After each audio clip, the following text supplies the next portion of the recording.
వాళ్ళు అందరూ చూస్తాం. ఊను బాబా, ఊను. ఆగండి, రెచ్చిపోవద్దు. చట్ట ప్రకారం పోరాడుదాం. నా మాట వినండి. చారిత్రాత్మకమైన ఈ మహత్ పోరాటం అనంతరం దాడి చేసిన సవర్ణుల మీద కేసు నడిచింది. 5గురికి 4 నెలల కఠిన కారాగార శిక్ష పడింది. మనం నీళ్లు తాగిన తరువాత వాళ్ళు గోమూత్రం, ఆవు పేడతో చౌదార్ చెరువును శుద్ధి చేశారట. వాళ్ల నోటికి హద్దే లేదు. మనం గొడ్డు మాంసం తింటామట, మనల్ని తాకరాదట. ఆ గొడ్డు మాంసం తినే ఇతర మతస్థుల్ని మాత్రం ద్వేషించరట. ఏం దుర్మార్గం ఇది! దక్షిణాఫ్రికాలో తమకు జరిగే అవమానాలు గ్రహించే భారతీయులు స్వదేశంలో చేస్తున్నదేమిటి? ఈ సవర్ణులు మనల్ని అర్థం చేసుకోరు. మనల్ని అంటరాని వారిగా చూస్తే జరిగే ప్రమాదం ఏమిటో వాళ్ళకి తెలిసేలా చెయ్యాలి. యుద్ధానికి సిద్ధమైతే తప్ప మన హక్కులు మనం పొందలేం. మనమిప్పుడు సాంఘిక, రాజకీయ హక్కుల కోసం పోరాడాలి. బ్రతిమిలాడితే ఏ హక్కులు రావు. అవి పోరాడి సాధించాల్సిందే. నోరు లేని మేకల్నే బలిస్తారు, సింహాలను బలివ్వరు. గుర్తుంచుకోండి.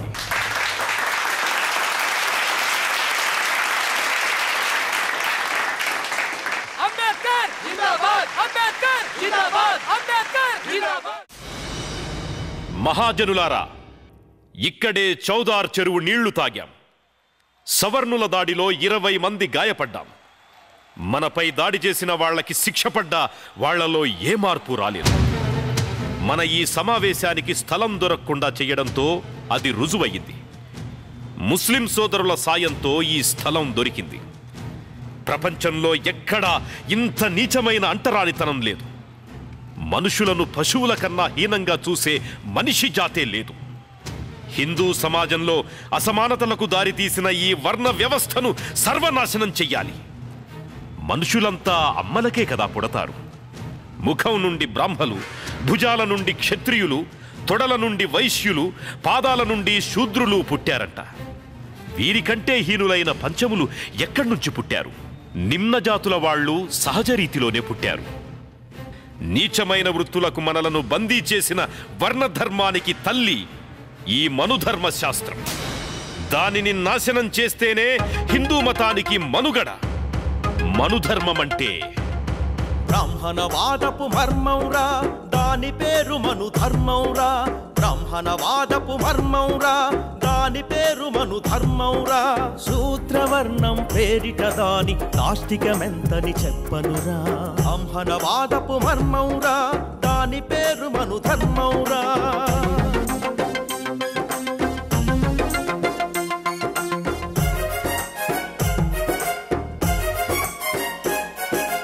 ఎవ్వరు నేరం చేసిన గాని ఒకటిగా ఉండాలి శిక్ష. అగ్రవర్ణాలు నేరం చేస్తే మనుధర్మమే రక్ష. కఠినమైన శిక్షలు మనకు దేవుని పేరిట రక్షణ వారికి. బ్రాహ్మణవాదపు మర్మౌరా, దాని పేరు మనుధర్మౌరా.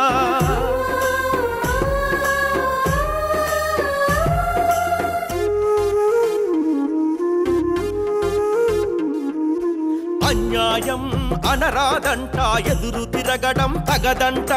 చిత్రహింసలు ఎన్ని పెట్టినా కర్మని అనుకోవాలంట. హత్యం ఎరుగని చాకిరి చేస్తే తెగవలుస్తూ ఉంటారంట. బ్రాహ్మణవాదపు మర్మౌరా, దాని పేరు మనుధర్మౌరా.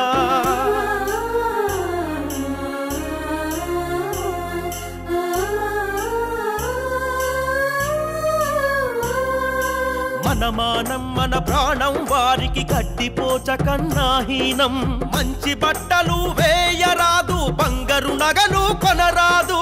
ఇల్లు మంచిగా ఉండరాదు, కమ్మని వంట తినరాదు. బ్రాహ్మణవాదపు మర్మౌరా, దాని పేరు మనుధర్మౌరా.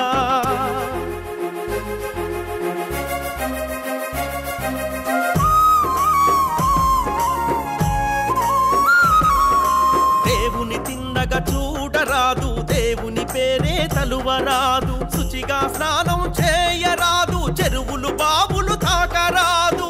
ఆటలు వచ్చిన పశువులము, ఎప్పుడవుతాము మనుషులము. మహనవాదపు మర్మౌరా, దాని పేరు మనుధర్మౌరా. ఇంత దుర్మార్గమైన మనుధర్మం వేల సంవత్సరాలుగా మనలను అణిచిపెట్టి ఉంచిన అధర్మశాస్త్రం. దీనిని అగ్నికి ఆహుతి చెయ్యాలి. కేవలం కాగితాల్ని తగలబెడితే మనుధర్మం నాశనం కాదు. మన జీవితాల నుండి, సమాజం నుండి శాశ్వతంగా తరిమి కొట్టాలి. ఇందుకు ప్రతీకగా మనుధర్మ శాస్త్రాన్ని తగులబెడదాం. వేల సంవత్సరాల ఆధిపత్యాన్ని బద్దలు కొడదాం.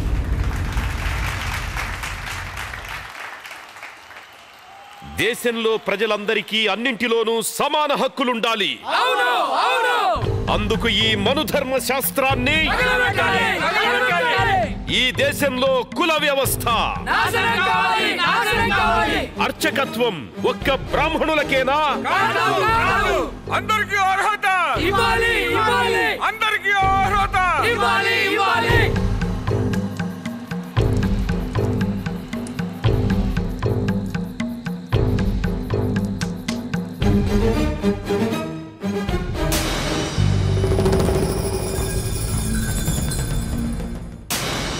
దేశం మొత్తం నిమ్నజాతుల ఉద్యమ ప్రభంజనం పెద్ద ఎత్తున వీస్తోంది. చెరువుల్లో నీటి హక్కుతో పాటు దళితుల ఆలయ ప్రవేశానికై పెద్ద ఎత్తున సత్యాగ్రహాలు రత్నగిరి, కార్వార్, అమరావతి, మున్షీగంజ్, ఖల్నా, బెంగాల్ వంటి చోట్ల పెద్ద ఎత్తున సత్యాగ్రహాలు జరుగుతున్నాయి. ఇప్పుడు నాసిక్లో కాలారాం ఆలయ ప్రవేశానికి సత్యాగ్రహం ప్రారంభమై నెల రోజులయ్యింది.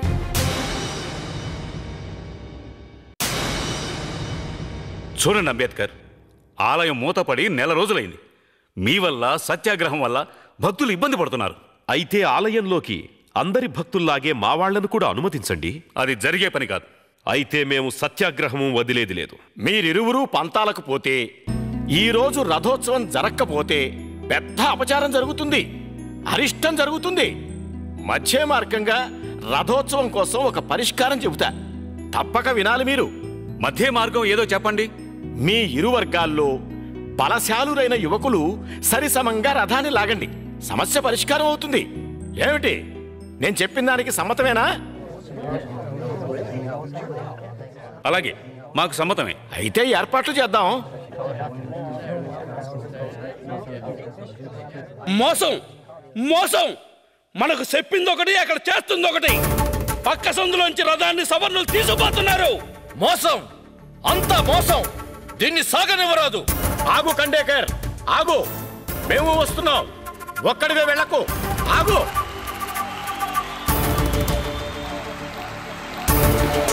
ఆగండి,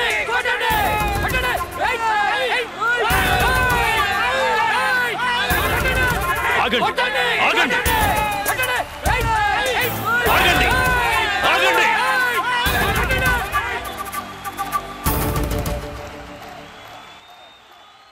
సవర్ణులు మోసం చేశారు. ఈ ఉద్యమం ఆగేది లేదు. మనలను రానివ్వని ఆలయం ఎలా తెరుస్తారో చూద్దాం. గాయపడ్డ వాళ్ళని ముందు హాస్పిటల్కి తరలించండి.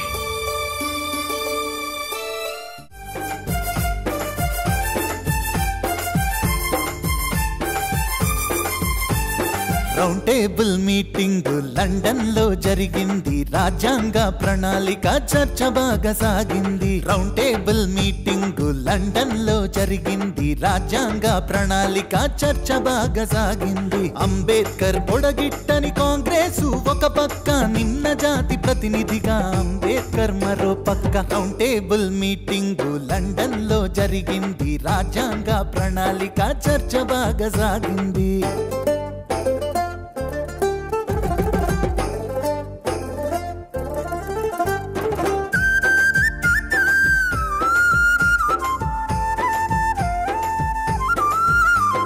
బ్రిటిష్ తొత్తు దేశద్రోహి అంబేద్కర్ అన్నారు, నిమ్న జాతి హక్కులు అడగరాదన్నారు. గాంధీజీ ఉండగా అంబేద్కర్ ఎవడంటూ అల్లర్లు చేశారు, బెదిరించ చూశారు. లండన్ కు వెళ్ళాడు అంబేద్కర్, సింహంలా గర్జించెను దేశభక్తి ప్రతిపదము తొణకంగా.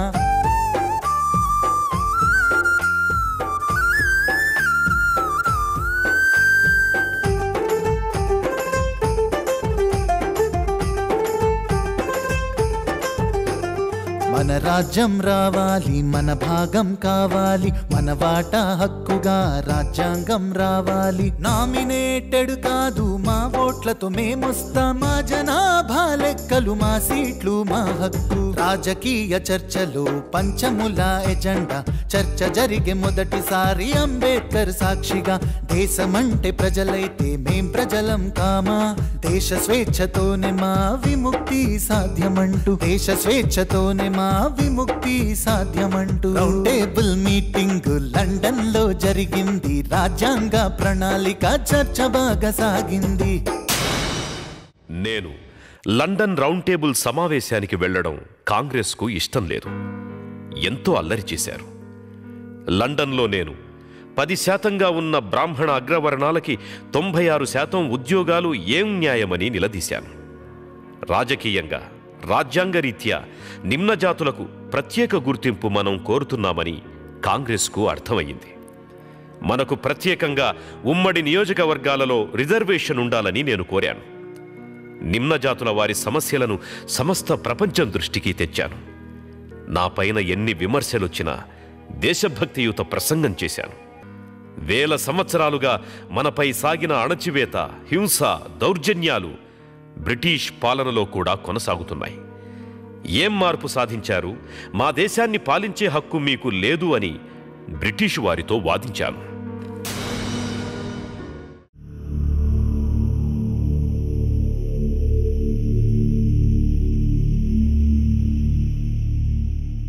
ఎలా ఉన్నావు అంబేద్కర్? బాగానే ఉన్నా గాంధీజీ. జ్వరంగా ఉందని ఉత్తరం రాశావు, తగ్గిందా? నీరసంగా కనిపిస్తున్నావు. తగ్గింది, కానీ ఏదో కొంచెం నలత. నా పైన కాంగ్రెస్ పైన నీకేవో అభిప్రాయాలు ఉన్నట్టు విన్నాను. నా స్కూలు రోజుల నుండి అంటరానితనం మీద పోరాటం చేస్తూనే ఉన్నాను. కాంగ్రెస్ దీనిని మత దృష్టితో తోసివేస్తున్నది. అంటరానితనం రాజకీయ సమస్య కాదు, అయినా నేను దీనికి ప్రాధాన్యత ఇస్తున్నాను. కాంగ్రెస్ ఈ సమస్యపై 20 లక్షల రూపాయలు ఖర్చు పెట్టింది. నీ వంటి వారు కాంగ్రెస్ని విమర్శించడం ఆశ్చర్యంగా ఉంది. కాంగ్రెస్ ఈ సమస్యను గుర్తించడం తప్ప మరింకేమీ చేయలేదు గాంధీజీ. కాంగ్రెస్కు నిజాయితీ లేదు. నిజంగా మా అణగారిన జాతుల్ని పైకి తేవాలని కాంగ్రెస్ అనుకుంటే తన సభ్యులకు కొన్ని నియమాలు విధించి అంటరానితనాన్ని కట్టడి చేయాలి కదా. అలా చేశారా గాంధీజీ? స్వరాజ్యం ఇవ్వడంలో బ్రిటిష్ వారికి మనసు రావడం లేదని మీరంటున్నారు. నిమ్న జాతుల పట్ల సవర్ణ హిందువుల మనస్సు మారలేదని మేమంటున్నాం. కాంగ్రెస్ మా ఉద్యమాన్ని ప్రతిఘటించడమే కాకుండా నన్ను దేశద్రోహిగా ఎందుకు చిత్రిస్తూ ప్రచారం చేయాలి? లండన్ రౌండ్ టేబుల్ సమావేశంలో నువ్వు గొప్ప దేశభక్తుడుగా వ్యవహరించావుగా అంబేద్కర్. ఇక్కడ నా మీద ఎన్నో రాళ్లు వేస్తున్నది కాంగ్రెస్. విషయం సూటిగా అడుగుతాను. రౌండ్ టేబుల్ సమావేశంలో నిమ్న జాతులకు రాజకీయంగా కొన్ని ప్రత్యేకతలు, హక్కులు, ప్రాతినిధ్యం ఇవ్వడానికి అంగీకారం కుదిరింది. ఇది మా జాతికి ఉపకరిస్తుందని మేం భావిస్తున్నాం.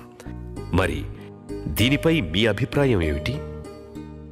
హిందువులలో భాగమైన నిమ్న జాతులకు రాజకీయ ప్రత్యేకతలకు నేను వ్యతిరేకిని. ఇది ఆత్మహత్యా సదృశ్యంగా నేను భావిస్తున్నాను. మీరింత స్పష్టంగా చెప్పాక నేను మీరు మాట్లాడాల్సిన విషయాలు ఏముంటాయి? నేను వెళుతున్నా గాంధీజీ.